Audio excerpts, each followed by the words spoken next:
Hello. Hey, how you doing, cousin? Hey, how's the bird seed? Maybe I'd like to live here.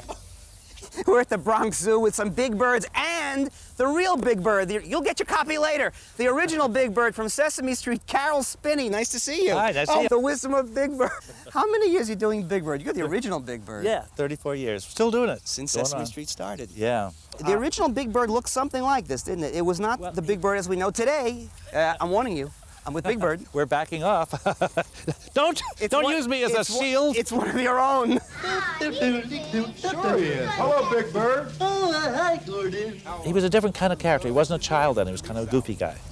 And hello. And he had no feathers above the top of his eyes, and so he didn't look like there's room for much of a brain. Kind of like this. Rather like kind of like this. I've got a big talent here, guys. You know, watch yourself. So every kid in America is going to be crying if you peck at Big Bird. All right. They always go for the eyes. Look how they always go. Am I safe from the ostriches? Boy, you never know what you're going to find here at the Bronx Zoo. Hey, this is my tree, Barry. Yuck. Hey, Oscar the Grouch.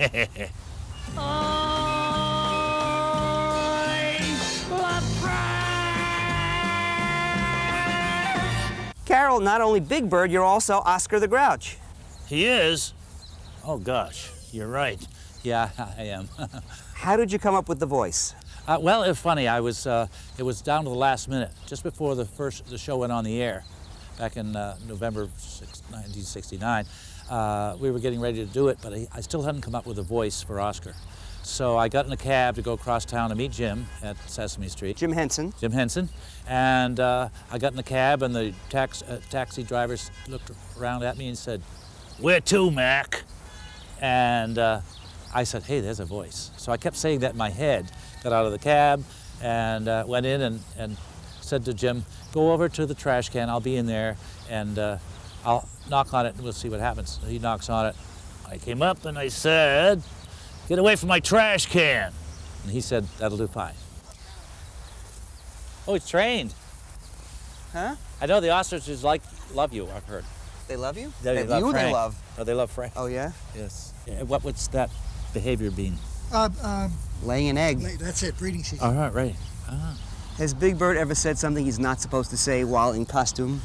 Well, I have to admit, a couple years ago, we had one child who was, he must have been trained in how to really annoy. And he kept interrupting the scene, and he did it like the fourth or fifth time, and I snapped and I wheeled around in full bird and said in the bird's voice, shut your little mouth. And the kid was like, ah, and I'm going, oh, I don't do that. And I was really upset with myself. And we have that child here today. That child has been damaged for life. Come on in. Slimy flew all the way to the moon in his spaceship. Slimy to the moon. At what point did you know that Big Bird had entered the American consciousness? Well, I think it was funny, a subtle little thing, and I was all by myself. I went to a little bookstore that's no longer there on Broadway.